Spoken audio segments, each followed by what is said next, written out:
والا على خاطرك انت تخوفهم.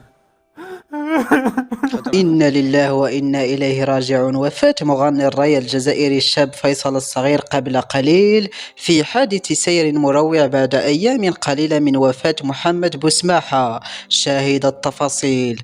ولكن قبل أن نبدأ نستحلفك بالله أن تضغط إعجاب لهذا الفيديو وتترحم معي على محمد بوسماحة وفيصل الصغير.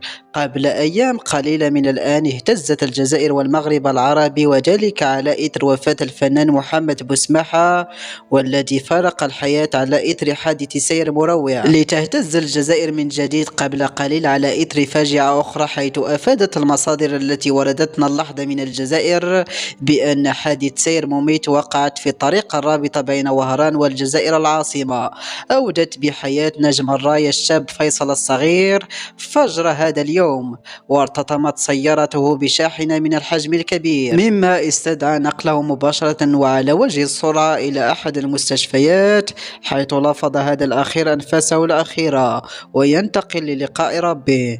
وعلى حسب مصادر مقربة كانت حاضرة وشاهدت الحادث، قالوا أنهم وجدوا مصحفا في سيارته بعد الحادثة. الراحل رغم أنه كان فنان إلا أنه كان دائما حريصا على قراءة القرآن، وقد يكون هذا الأمر آخر ما قام به الراحل قبل الحادثة.